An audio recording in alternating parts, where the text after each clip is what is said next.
अस्सलाम वालेकुम एवरीवन, उम्मीद है आप सब खैरियत से होंगे।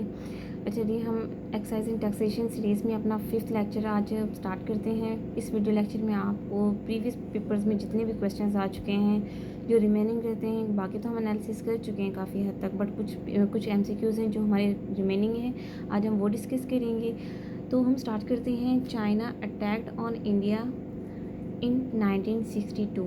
चाइना इंडिया पे अटैक कब करता है? 1962, यानी कि इनके दरमियान एक वॉर होती है और फिर उसी के साथ सिनो पाक बॉर्डर ट्रीटी साइन होती है between Pakistan and China in 1963 में।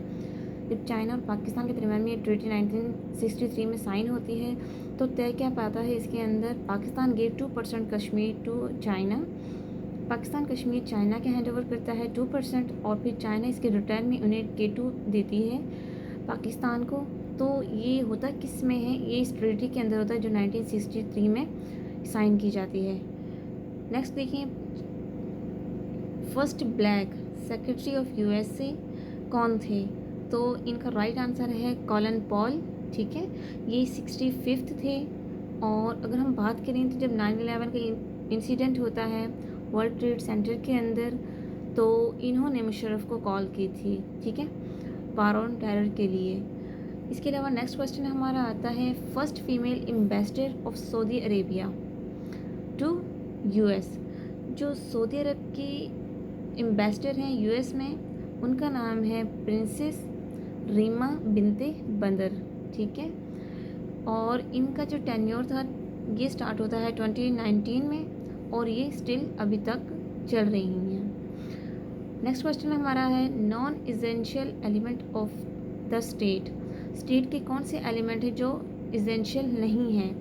तो पास्ट पेपर में क्वेश्चन इस तरह से आया था, उसमें 4 ऑप्शन थे, political party, sovereignty, population and territory.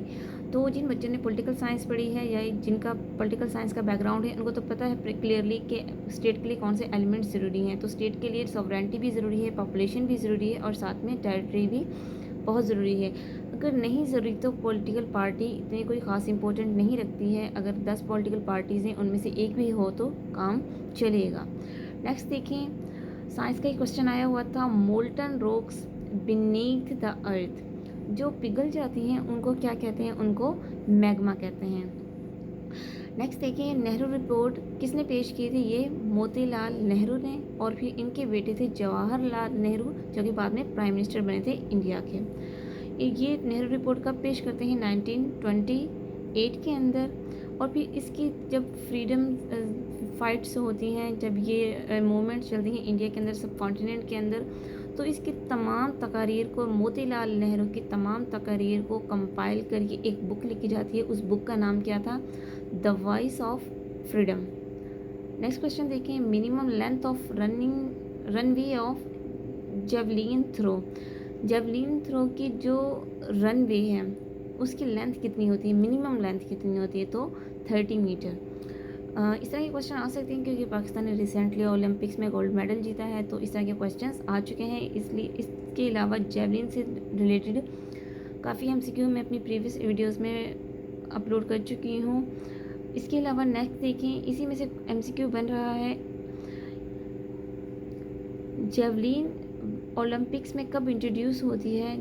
Introduce in Olympics इन 1906। ये 1906 में इंट्रोड्यूस होती है। इसके अलावा देखें, क्वेश्चन है हमारे पास, छांगा मांगा कितने एरिया पे मुश्तमिल है? तो इसका राइट आंसर है 12,515 एकड़। इसे बनाया किसने था? गोरो ने बनाया था 1866 के अंदर। और ये बना किस वजह से था? पाकिस्तान के जो रेलवे ट्रैक हैं, रेलवे लाइंस हैं, या रेलवेज को चलाने के लिए कोयले की ज़रूरत पड़ती थी। तो उस कोयले को हासिल करने के लिए ब्रिटिश ने क्या किया? बाय हैंड एक जंगल लगाया ताकि इस कोयले की ज़रूरत को पूरा किया जा सके। अब क्वेश्चन है आगे, queen of Victoria empress of India. Queen Victoria India की एम्प्रेस कब बनती हैं? तो इसका राइट ऑप्शन है 1876। लास्ट पे देखें, बर्मा म्यांमार, इसका नाम कब चेंज होता है? ये म्यांमार है, बेसिकली इसका प्रीवियस जो नाम था वो बर्मा था।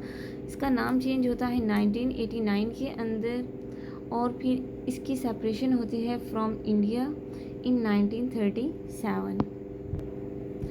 फिर इंडिया की सेपरेशन के बाद जब इंडिया से इन्हें सेपरेशन मिलती है, इंडिया से इनको आज़ादी मिलती है, तो उसके फ़ौरन बाद ही जापान कैप्चर कर लेती है बर्मा को 1942 के अंदर। But later on Burma completely independence जो हासिल करता है वो 1948 के अंदर करता है। इसके अलावा पास पेपर में कुछ उर्दू के क्वेश्चंस भी थे। एहसान दानिश की आबिदी का क्या नाम है? तो एहसान दानिश की आबिदी का नाम जहां दानिश है। नेक्स्ट देखें, Shaista Ikramullah. Who was Shaista Ikramullah? First Muslim PhD holder in सब कॉन्टिनेंट। शाइस्ता इकरामुल्ला पहली औरत थी जिन्होंने पीएचडी की थी सब कॉन्टिनेंट में, और ये बाय प्रोफेशन एक पॉलिटिशियन थी बंगाल के अंदर। नेक्स्ट क्वेश्चन है हमारा, current secretary of OIC. Current secretary of OIC की अगर हम बात करें तो हुसैन इब्राहिम ताहा, और अगर फर्स्ट की हम बात करें तो अब्दुल रहमान तंकू या तंकू अब्दुल रहमान, ये इसके फर्स्ट जनरल सेक्रेटरी थे, सेक्रेटरी ऑफ ओआईसी। लास्ट में देखिए, mother Teresa belong to Albania. Mother Teresa को कौन नहीं जानता, इनका बेसिकली इन्हें जो सिटीज़नशिप मिली थी अल्बानिया की थी। अगर हम बाय बर्थ बात करें, बर्थ प्लेस इसकी मैसेडोनिया थी। तो अगर बर्थ की बात करें मैसेडोनिया, अदरवाइज़ इनको सिटीज़नशिप मिली थी अल्बानिया की, और ये बिलोंग करती हैं अल्बानिया से। तो ये कुछ एक्साइज एंड टैक्सेशन के क्वेश्चन थे जो पास पेपर्स में आ चुके थे, इनको हमने इन डिटेल डिस्कस किया है। इसके अलावा बाकी जो कुछ क्वेश्चंस रहते हैं जो अगर नज़र से कभी भी गुजरेंगे तो फ़ौरन इंशाल्लाह वो भी इसी तरह वीडियो लेक्चर के थ्रू प्रेजेंट किए जाएंगे। उम्मीद है कि आपको इससे बहुत सारा सीखने को मिला होगा। दुआ में याद रखिएगा। बहुत शुक्रिया। अल्लाह हाफिज़।